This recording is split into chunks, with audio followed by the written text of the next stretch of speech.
वेबसाईटवर log in केल्यानंतर आपल्याला असा इंटरफेस दिसेल. याच्यावरती आपल्याला वेगवेगळे टॅब्स आहेत, मेन चार्ट, लीड चार्ट वगैरे असे वेगवेगळे टॅब्स आहेत. आपण एक एक बघूया. मेन या टॅबवरती आपल्याला काही इन्फॉर्मेशन फिलअप करायची, जसं की रिजन, जे काय तुमचं रिजनचं नाव आहे. या ठिकाणी public work region Chhatrapati Sambhajinagar असं दिलं आहे. हे जे काय ते एडिटेबल आहे.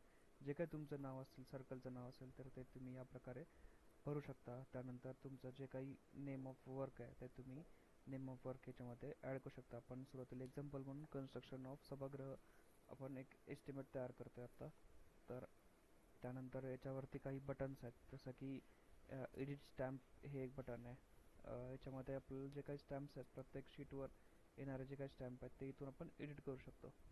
जर आपण याच्यावरती क्लिक केलं तर आपल्याला एक मॉडेल ओपन होईल, जे की असं असेल. या मॉडेलवरती तुम्हाला जर नावं द्यायचं असेल सेक्शन इंजिनियरची, तर ते तुम्ही या ठिकाणी एडिट करू शकता.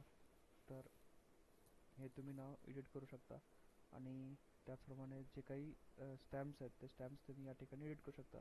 सपोज तुम्हाला या ठिकाणी लीड चार्टवरती फक्त सब डिव्हिजनल इंजिनियर आणि एक्झिक्युटिव्ह इंजिनियर यांची साईन पाहिजे असेल तर ते तुम्ही या ठिकाणी सिलेक्ट करू शकता. ॲब्स्ट्रॅक्टवरती तुम्हाला सेक्शनल इंजिनियरची पण साईन पाहिजे असेल तर ते तुम्ही या ठिकाणी तुमच्या रिक्वायरमेंटनुसार किंवा तुमच्या एरियामध्ये ज्या सिग्नेचर्स असतात त्यानुसार तुम्ही ते सिलेक्ट करू शकता.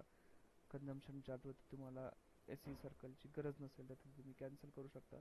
अशा ठिकाणी काही चेंजेस करून तुम्ही सेव्ह अँड अप्लाय याच्यावरती क्लिक करू शकता. त्यानंतर पुढील बटन आहे प्रिंट ऑल. ज्यावेळी आपला एस्टिमेट कंप्लीट तयार होईल त्यावेळी तुम्ही प्रिंट ऑल याच्यावरती क्लिक केल्यानंतर आपलं एस्टिमेट प्रिंट होईल.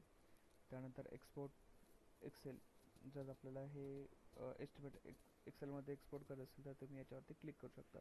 आणि जर तुम्हाला न्यू एस्टिमेट तयार करायचं असेल तर तुम्ही न्यू या याच्यावर क्लिक करू शकता.